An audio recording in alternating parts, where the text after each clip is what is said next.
Hello to all my lovely nerds and nerdettes of the interwebs. My name is Brian, and this is God Save the Nerds, your source for all things nerd news. So before I begin the show today, guys, I want to give a quick update and let you all know that I'm starting up a Twitch stream set to go for this Friday. And the game I'm going to be playing for you all is, in fact, Overwatch. So yeah, I'm super excited to get this thing started, and I really hope you guys tune into the stream here. I'll make sure to go ahead and post the official time that the stream is going to be beginning via Facebook and Twitter, which are going to be linked down below. So go ahead and take a look at my pages, guys, and be sure to follow them so you guys can be kept up to date on everything God Save the Nerds. So yeah, thank you so much, guys, and let's get this ball rolling, shall we?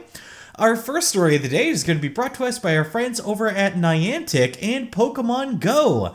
For those of you guys who don't know, Pokemania has been taking the world by storm here, and Pokemon Go, the #1 app on phones today, has just been blowing up like crazy. Now, the game itself has been in existence here for a little over a month, and within its first month of existence, Pokemon Go has literally made over $2 million in revenue for both Niantic and Nintendo respectively. So this game has been insane. Now, it makes me wonder, how does a game with so many problems, like glitches and server issues, make so much fucking money? Like, how do they do it? Now, their secret is, of course, everyone's favorite thing, in-app purchases. So, people are going out, buying their revives, buying their super potions and their Pokeballs, and just, literally throwing bundles upon bundles of money at Niantic. They're just like, shut up, take my money, give me my Pokeballs so I can get my Pokemon. And it's been one hell of a ride for these guys here. Now, Pokemon Go has surpassed both Clash Royale and Candy Crush Soda Saga, who are their two biggest most competitors, by both doubling and quadrupling their fucking earnings for the month, which is insane. Now, the revenue spike has been reported to begin since the release of the game in mid-July in Japan, of course. So, the motherland has been helping out there as far as getting the increased revenue streams. Now, the game has also recently launched in 15 additional Asian countries since that launch in Japan, and the Asian market is not yet been capitalized upon, according to Niantic. They're wanting to expand even further and get into as many countries as they can, and for good reason, of course. Now, oh my god, I can't get enough of this shit. Who knew that literally throwing Pokeballs at Pokemon all day would get so much fucking money, right? It boggles my mind, and it's just insane on what these guys have created and just marketed on such a mass scale. That just goes to show you how crazy a fan base can be, right? Oh my goodness.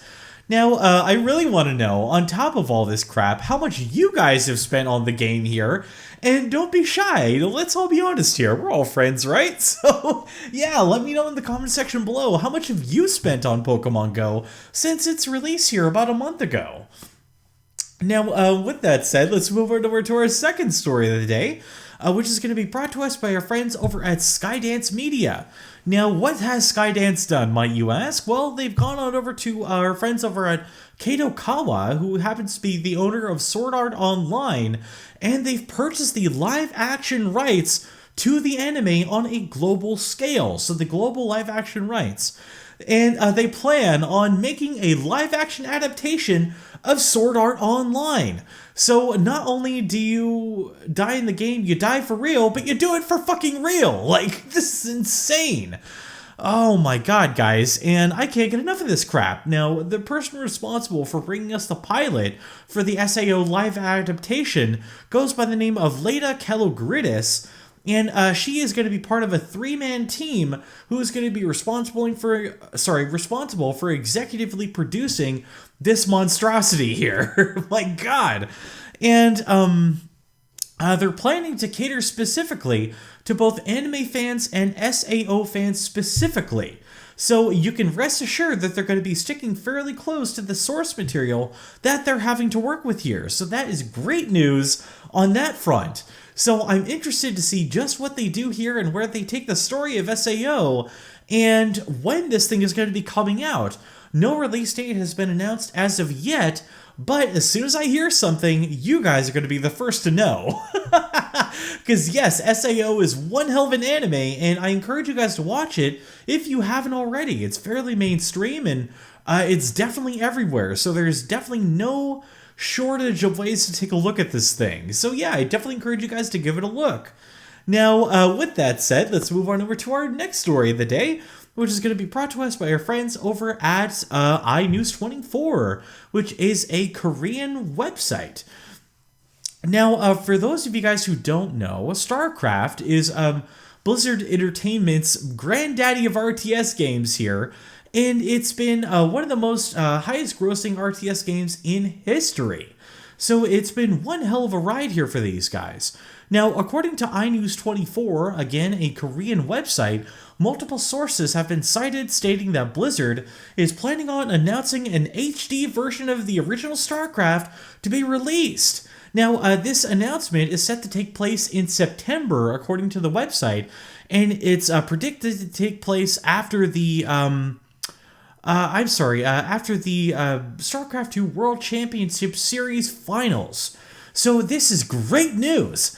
Now, just to kind of give you guys an idea as to additional leaks that have come from the game, apparently what they're going to do is make this game very much an HD remake here. They're increasing the resolution on the game itself and improving upon the UI that was originally had in the game. So there you go. Now, whether or not they're going to be including the expansion, so Brood War, and let's see. Oh, yes. Online capabilities are also up in the air, so we don't know if Battle.net's still going to be involved in this either. So there's a lot left to speculation here, according to iNews24. So all we know here is that the announcement will be made in September.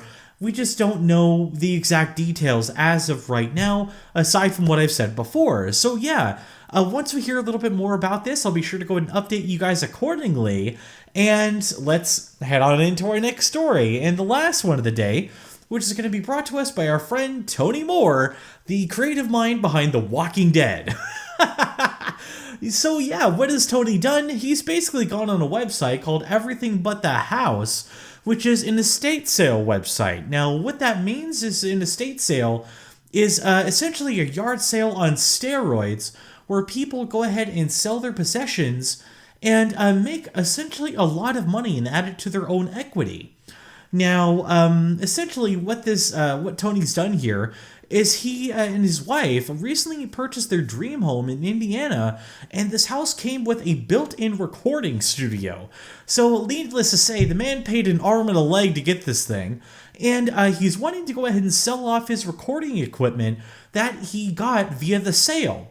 Now, on top of this, he's also selling some original prints, collectibles, and comics from not only The Walking Dead, but also The Punisher and Deadpool, which he's also had some hands in working with.